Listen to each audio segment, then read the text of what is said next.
실리콘밸리 사상가, 벤처 캐피탈리스트, 기업인으로부터 직접 인사이트를 듣는 밸리토크. 오늘은 손용건 하만 의장님을 모셨습니다. 손용건 의장님으로부터 삼성전자의 하만인수 비하인드 스토리, 그리고 일찍부터 줌에 투자하셨는데 그 백그라운드에 대해서 들어보도록 하겠습니다.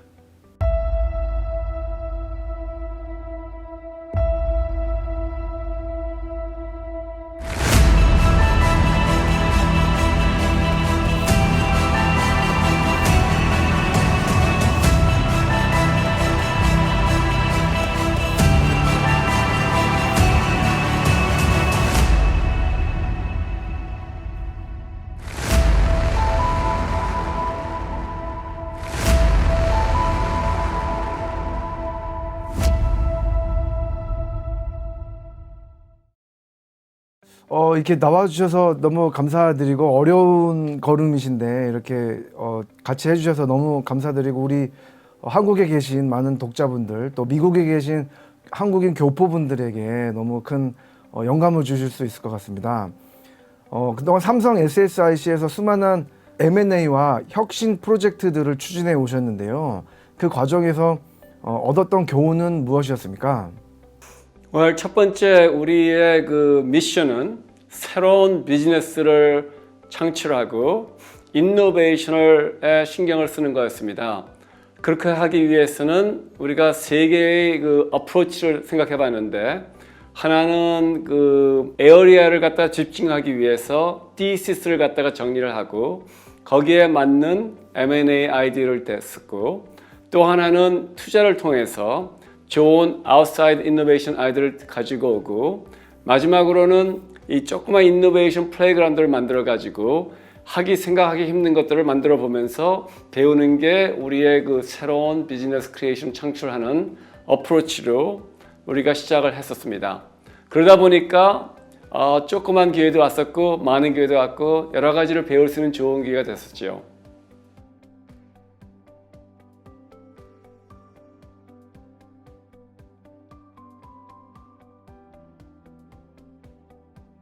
그 새로운 비즈니스를 하기 위해서는 참 그 M&A가 중요한 툴이라고 봅니다. 특히 한국에 있는 기업들이 글로벌 사업을 가기 위해서는 하나의 액셀러레이터가 될 수 있는 거고, 그러다 보니까 우리도 하만을 보게 된 오퍼튜니티가 4년 전에 생겼죠.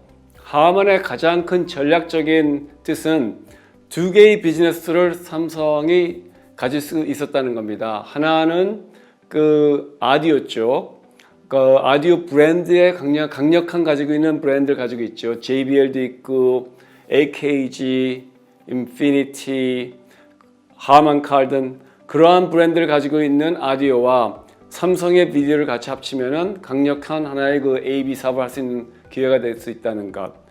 또 하나는 그 앞으로의 미래를 보면은 아토노머스 서포트 자동차가 이제 생기기 시작하는데 많은 전자 부품이 많이 들어갈 겁니다. 지금 예상으로는 지금 여태까지 있었던 보다 한 3배 이상이 들어가기 때문에 굉장히 큰 기회가 앞으로 10년 안에 온다 그렇게 보기 때문에 우리가 전장에 들어가 있는 부품을 하기 위해서 하만을 샀다고 볼 수도 있겠죠. 그래서 그 두 비즈니스가 하만의 지금 가장 근본적인 비즈니스였고, 우리로서는 그 비즈니스를 통해서 시작하기 힘든 벌티컬을 가게 들어가 한 겁니다. 당시 80억 달러는 적지 않은 금액이었을 텐데요. 한국에서 봤을 때 그런 규모가 컸기 때문에 의사결정하는 데는 큰 어려움은 없었습니까? 참 다행히도 제가 생각보다 훨씬 더 빨리 됐습니다. 제 기억으로는 제가 첫 번째 CEO를 만난 날짜가 9월 7일 1917년이었고 우리가 M&A를 어나운스한 해가 바로 그 똑같은 해 11월 14일인가 그렇습니다. 한마디로 7주 만에 우리가 M&A를 했다는 것은 솔직히 미국에서도 그러한 그 결정력과 그러한 실천력을 가질 수 없다고 봅니다. 또 중요한 거는 그 비밀이 새지 않았기 때문에 하만의 주를 갖다가 올리는 역할이 없었다는 게 참 중요합니다. 이게 세면은 주가 올라가기 때문에 하고 싶은 것도 안 될 때가 있습니다. 그런 걸 굉장히 두려워했기 때문에 저희가 우리 특파원팀을 가지고 뉴욕에 가서 로펌 오피스를 발려가지고 거기에서 일하면서 2달 동안 그 처리를 했었죠. 와우, 정말 전격적인 프로젝트고 성공적인 M&A라고 볼 수가 있을 것 같습니다. 왜냐하면 지금도 삼성전자에도 많이 큰 도움이 되고 하만에도 도움이 되기 때문에 굉장히 윈윈하는 그런 M&A가 아니었나. 또 근데 그게 대규모 금액을 또 7주간 일어났다는 게 정말 놀랍습니다. 하만 얘기를 하나 하자면요.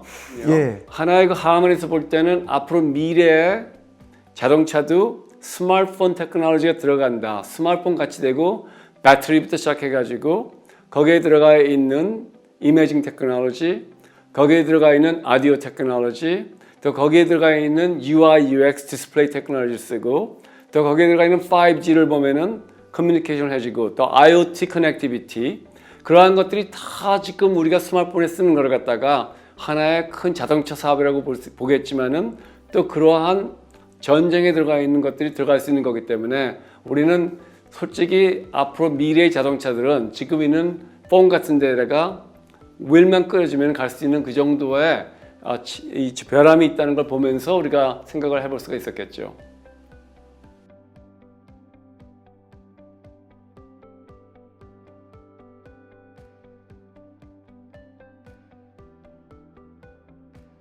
솔직히 저는 줌이 지금같이 성공할 줄은 몰랐습니다. 그때만 해도 그게 이제 제가 삼성 들어가기 전인데 2011년에 제가 그 에릭 유안을 만났어요. 그래가지고 그때가 아마 12월 달 2011년이었는데 그때만 해도 그 친구가 저한테 얘기하기는 이 투자가가 내 비즈니스 모델을 이해를 못 해주고 투자를 안 해주니까 어떻게 했으면 좋겠냐는 그러한 것 때문에 이제 제가 원어원을 했죠. 그러면서 제가 들어보니까 이 친구가 첫 번째 경험이 있는 엔지니어링 VP라는 거, 문제를 확실히 알고 있다는 거, 또 고객에 대한 솔루션에 대해서 어떻게 하면은 좀 더 유저 프렌들리한 걸 해줄 수 있다는 생각을 하고 있다는 거, 거기에다가 또 팀들이 벌써 있다는 거, 그리고 확실한 밸류애들을 갖다 생각할 때 모바일 쪽으로 가서 그때만 해도 랩탑 컴퓨터였었는데 그거를 모바일로 해가지고 50 유저를 동시에 쓸 수 있는 걸 해보겠다는 그러한 생각을 들어보니까 확실히 제가 봐서는 유저를 갖다가 생각하는 그런 CEO였고 경험이 될 수 있는 CEO라고 봐서 제가 결론은 서포트를 하게 한 겁니다. 시드 투자할 때 가장 중요한 사람을 내가 보고 투자를 했다라는 말씀이셨죠? 그렇죠. 제 생각에는 CEO들이 가장 중요합니다. CEO에다가 가는 비전이 big enough market, 마켓이 커야 되겠고 그 다음에 그 사람이 생각하는 특별한 그 엣지나 특별한 특정한 거를 좀 생각을 해볼 수가 있는데 그 세 개를 같이 합쳐볼 때 그 세 개를 갖다 종합적으로 볼 때 저는 그 결정하는데 그 자리에서 제가 투자하기로 결정했습니다. 그때만 해도 저는 이렇게 성공할 줄 몰랐는데 아시다시피 제가 들어갈 때는 그 라운드가 시드 라운드니까 시드 라운드는 $10 million 라운드였습니다. 아시다시피 지금의 줌을 보면은 지금은 아마 1억 2,100만 불이 되겠죠. 그러니까 엄청난 이 주가가 인정을 해주고 또 팬데믹의 도움을 받았다고 볼 수가 있죠. 많은 사람들이 팬데믹 때문에 줌을 써가지고 다 커넥션을 하고 있으니까. 지금 줌의 성장을 보면 뿌듯하시기도 하시겠어요. 아주 저는 굉장히 해피합니다. 줌이라는 것이 뭐 마네터리 리턴만이 아니라 많은 글로벌 시티즌들을 연결하는 하나의 커뮤니케이션 익스체인지 툴이 됐다는 것은 굉장히 저한테는 보람 있는 투자라고 볼 수가 있겠습니다.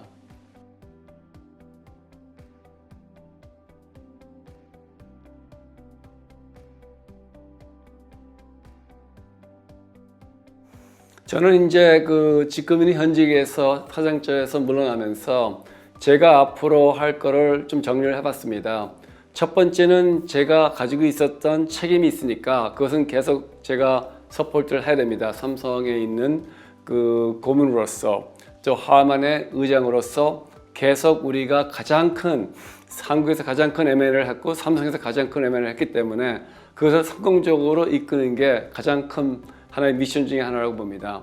두 번째로는 제가 그 CEO들과 스타트업들을 위한 하나의 그 커뮤니티를 만들고 있습니다. 그렇게 하기 위해서는 대화가 필요하고 그렇게 하기 위해서는 또 CEO들과 할 수 있는 그 무대가 필요한데 지금 현재는 피지컬한 걸 할 수가 없기 때문에 지금은 이러한 그 인터뷰를 통해서 제가 인터뷰 with young 그런 식으로 해가지고 넥스트 웨이브라는 걸 만들어서 뭐 VMware CEO에는 팩 갤슨저부터 시작하고 아니면은 뭐 아민 슈밋의 저먼 바이닉스라는 사람들도 얘기하고 그런 정도의 다이내믹 렌즈가 그렇게 크면서 인터뷰를 해가지고 거기에서 좋은 인사이트를 후배들한테 쉐어할 수 있는 그런 하나의 그 어프로치를 생각하면 되겠고 또 하나는 제가 또 그거를 하면서 이 많은 스타트업과 관계를 하고 있습니다.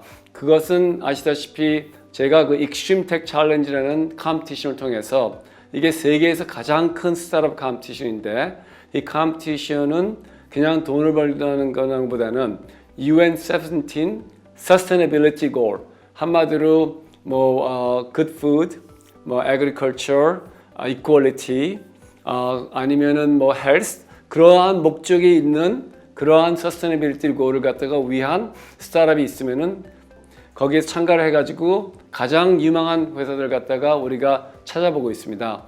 그 베네핏은 제가 코퍼레이트 스폰서가 있기 때문에 삼성도 코퍼레이트 스폰서고 인텔도 코퍼레이트 스폰서고 마이크로소프트도 스폰서인데 그런 회사들과 스타트업과 연결을 시키면은 훨씬 더 빨리 그러한 아이디어가 커머셜 할 수 있다는 좋은 기회가 될 수 있다고 보기 때문에 한 익스트림 텍 챌린지라고 봅니다. XTC.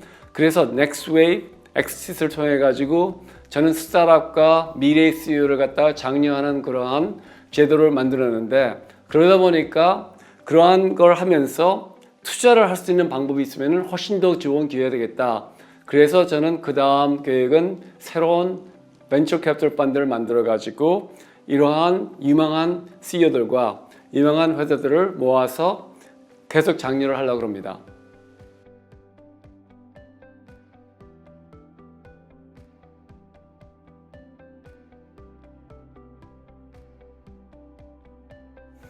네, 첫 번째는 Extreme Tech Challenge를 같이 간단해요. extremetechchallenge.org 그 웹사이트를 통해 가지고 애플리케이션을 낼 수가 있고 이런 것은 저 미션 크리티컬을 하고 우리 롱텀을 보고 하는 거기 때문에 모든 사람들이 스타트업 할 때 미션이 크고 미션이 롱텀이고 임팩트를 줄 수가 있으면은 훨씬 더 직원들과 또 여러 가지 이코시스템에 도움을 줄 수 있는 그러한 거라고 저는 생각하고 계속 장려를 하고 있습니다. 그래서 그런 것이 이제 하나 될 수가 있겠고 또 하나는 이제 그 우리가 하고 있는 그 여러 가지 소셜 미디어가 있으니까 트위터부터 시작해가지고 뭐 링크드인으로 연결하시면은 충분히 거기에 대한 업데이트를 받을 수 있다고 봅니다.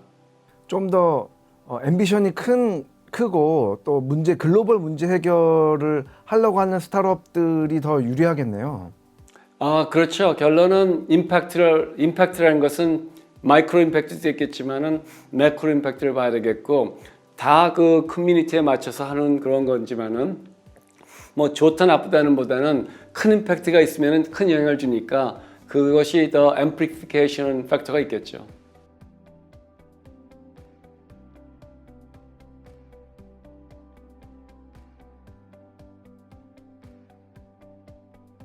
네, 제가 아직 그 어떤 회사라고 얘기는 못할 거고 언제 이제 퍼블릭이 되면은 그때부터 얘기하겠지만은 제가 지금 관심을 가지고 있는 분야는 데이터와 AI입니다.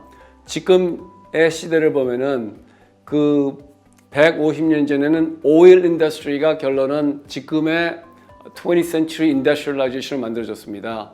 그 이유는 오일은 2000년 전부터 있었지만은 결론은 엔진이 있었고 그 엔진과 오일이 연결이 되면서 막강한 그런 파워를 가지고 왔었고 이제는 많은 데이터가 오일이라고 생각하면은 AI라는 것은 하나의 엔진입니다. 그거를 양쪽을 쓰면은 훨씬 더 좋은 알고리즘으로 지금 우리가 못하고 있는 걸 발견할 수가 있고 인간이 어떨 때는 생각하기 힘든 것도 할 수가 있고 더 빨리 할 수가 있겠고 좀 더 이피션 할 수가 있다는 그러한 베네핏이 있는데 그러다 보니까 많은 기회가 있습니다. 많은 기회라는 것은 결론은 컴퓨트, 테크놀로지에 들어가 있는 또 메모리, 뭐 거기에 들어가는 네트워크, 거기에 들어가 있는 여러 가지 인터커넥트, 그러한 딥 테크놀로지가 계속 발전하지 않으면은 지금 이러한 굉장히 필요한 리퀘어먼트를 쫓아가기 힘듭니다. 제가 봐서는 아주 좋은 기회라고 보고 앞으로 10년, 20년은 굉장히 이러한 그 딥텍에 굉장히 중요한 하나의 미션이 올 거라고 보고 있습니다.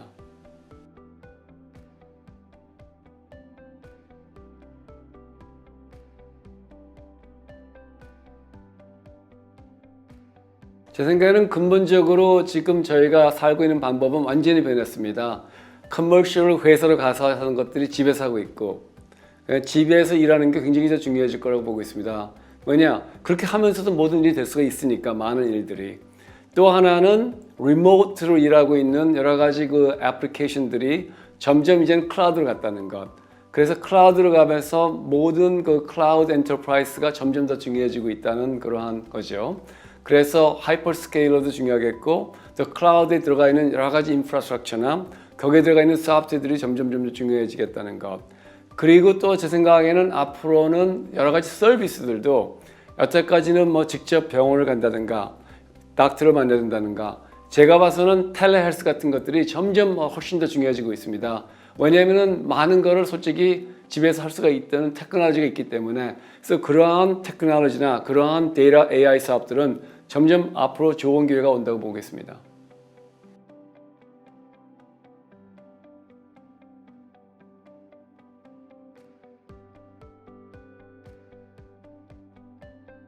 제 생각에는 2021년 후반은 아주 좋다고 봅니다. 특히 백신이 어느 정도 디플로이된 뒤로 herd immunity가 되면은 제 생각에는 그때부터는 좀 더 음식 좀 더 갈 수가 있겠고, 그때부터는 호텔도 쓸 수가 있겠고, 여행도 할 수가 있겠고, 엔터테인먼트도 할 수가 있겠고, 지금은 굉장히 그 바이폴러 커뮤니티입니다. 이 텍 하는 사람들은 뭐 집에 사니까 그렇게 큰 이슈가 없는데, 이 피지컬리는 엔터테인먼트, 아티스트, 뭐 호텔, 트래블 아주 힘듭니다. 그렇기 때문에 그런 쪽이 살아나지 않을까, 세컨 하프는. 그래서 좀 더 밸런스 되어 있는 사회가 되고 좀 더 글로벌 에코노미가 커질 수 있다는 그러한 기회가 온다고 보겠습니다.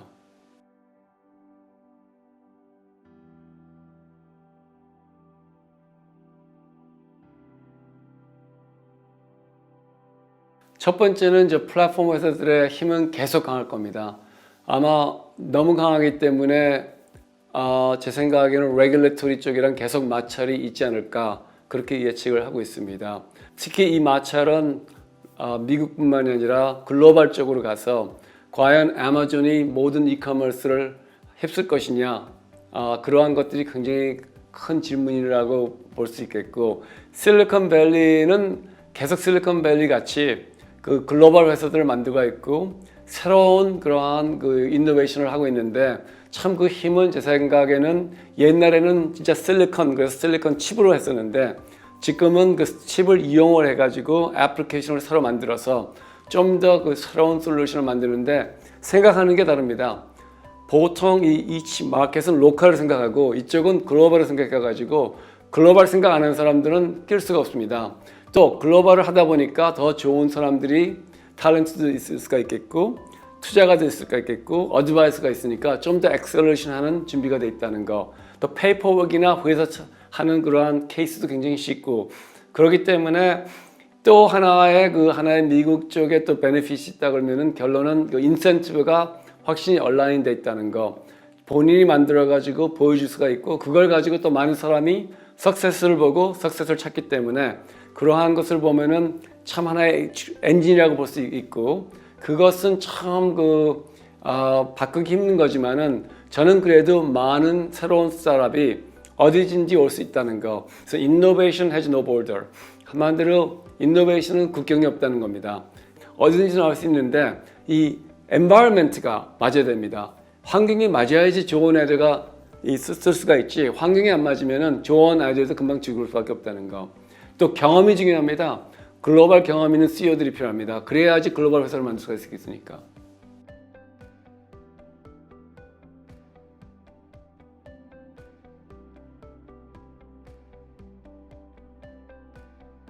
참 쉽지 않은 토픽인데요. 그러한 질문들이 옛날부터 많이 있었죠. 그런데 글로벌 회사는 결론은 글로벌 무대를 생각해야 된다는 것.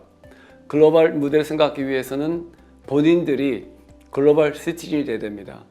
또 그렇게 잘해야 되겠고 또 그러한 컬처를 이해해야 되겠고 근데 가장 중요한 건 리스크 테이킹입니다. 리스크를 택하는 게 굉장히 중요한 하나의 그 실리콘밸리에 진짜 많지 않고 실패를 해도 괜찮다는 거. 실패를 해도 괜찮은 그러한 컬처를 만들어야지 충분히 그러한 아이디어를 가지고 있는 사람들도 할 수 있다고 보고 있습니다.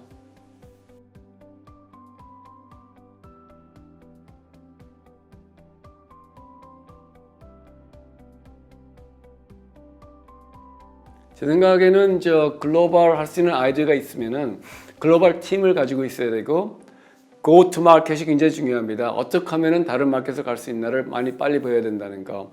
그렇게 하기 위해서는 솔직히 한국에 있는 사람들이 하는 것보다는 글로벌 사람을 구해가지고 같이 한다는 게 중요한데 그렇게 하기 위해서는 한국에서는 하나의 헙을 만들어가지고 글로벌 사람들을 초대하고 또 우리 사람들이 가고 뭐 그런 식으로 하나의 글로벌 무대를 만들어야지 글로벌 회사가 나올 수 있지 않나 그렇게 생각합니다.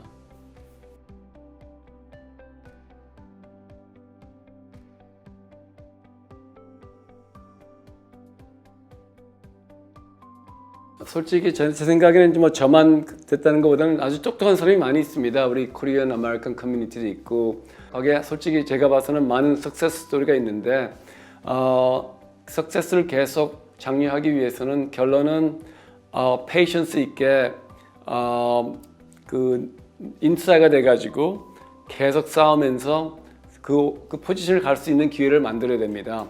많은 사람들이 너무 일찍 기업업하고 그 어떨 때는 인디비주얼리 하는 걸 가는데 그러다 보니까 교수님이 되거나 뭐 닥터가 되거나 뭐 로어가 되거나 그런 사람들 많이 있는데 CEO들이나 탑 매니지먼트가 별로 없다는 건 사실입니다. 당연히 우리 한국 기업에는 그러한 탑 매니지먼트 많이 있으니까 할 수 있는 사람은 되는데 왜 그럼 외국에서는 그런 사람들이 많지 않냐? 첫 번째는 숫자가 많지 않기 때문에 그런 것도 있고 또 이코시스템이 아마 중국 사람보다나 인도 사람보다 약하다는 거. 그리고 또 세 번째는 아마 페이션스가 없는 것 같아요. 좀 더 이러한 기업에 성공하려면은 CEO가 되기 위해서는 계속 있어야 됩니다. 그래서 올라가고 그 다음에 커뮤니케이션 능력과 또 영어를 해야 되기 때문에 많은 회사들이 그러한 커뮤니케이션 능력이 중요하다는 것. 그리고 결론은 사람을 데울 수 있는 그 인복이 필요하겠죠. 그래서 people management 스킬이 참 중요한 것 같습니다. 사장님 너무 인터뷰 감사드리고요. 마지막으로 우리 그 독자분들께 또 한국에 계신 또 미국에 있는 코리안 아메리칸 분들에게 해주고 싶은 말씀 있으시면 부탁드립니다. 오늘 2021년 아주 좋은 해가 되시길 바라겠고 특히 지금 팬데믹이 계속 하기 때문에 건강하게 지내는 게 job number one인 것 같습니다. 예, 오늘 사장님 감사합니다. 네, 수고하십시오.